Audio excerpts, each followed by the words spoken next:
JDU से बात करेंगे। जेडीयू प्रवक्ता किशोर कुणाल जी, बताइए, मतलब 101 सीटों पर लड़ेगी अब जेडीयू। बड़ा भाई अचानक से जुड़वा भाई में तब्दील हो गया।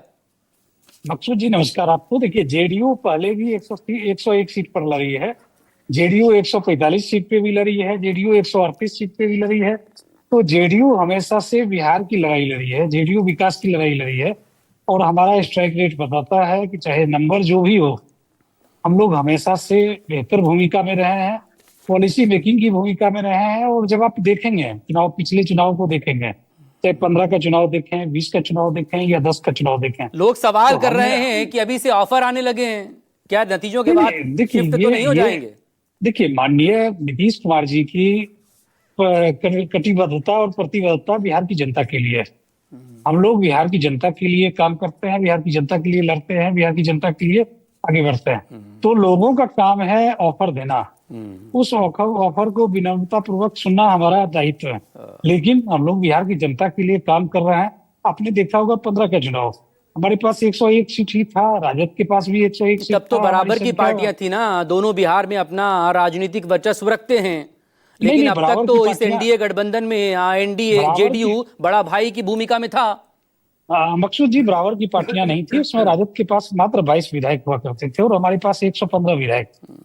बावजूद उसके हम लोगों ने बिहार की बेहतरी के लिए साथ काम किया और 101 और 41 सीट पे चुनाव लड़ा था 15 का चुनाव।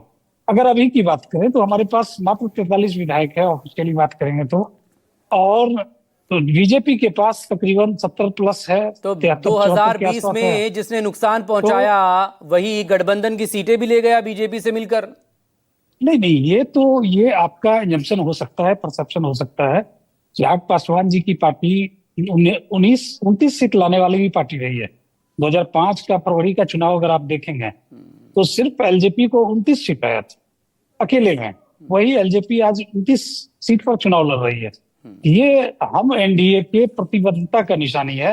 हमारे एनडीए के अलायंस पार्टनर्स मतलब ड्राइविंग बिहार सीट पर। पर, कुणाल साहब, ड्राइविंग सीट जी जी, पर यानी कि अब बीजेपी आ चुकी है और इसीलिए अब पोस्टर में और नारों में एनडीए सरकार का जिक्र हो रहा है। अब ये नहीं कहा जा रहा है कि नीतीश कुमार है बिहार में बाहर है। नहीं नहीं, देखिए 25 से 30 फिर से नीतीश नारा के साथ ही हम लोग चुनाव लड़ने जा रहे हैं। और दूसरी बात, ड्राइविंग सीट पे कौन है और कौन रहेगा, ये तय बिहार की जनता करती है। हम लोग बिहार की जनता के लिए चुनाव लड़ रहे हैं, बिहार के वोटर्स के लिए चुनाव लड़ते हैं। ठीक और बिहार के वोटर्स ने पिछले 5 चुनाव में 5 से लेकर 25 तक ठीक तय कर दिया है कि बिहार के ड्राइविंग सीट पे कौन था, ठीक कौन है और कौन ठीक। रहेगा। सौरभ कुमार मेरे तो सहयोगी बिल्कुल पटना से इस वक्त मेरे साथ जुड़ गए। कुणाल साहब बने रहेगा प्लीज। एक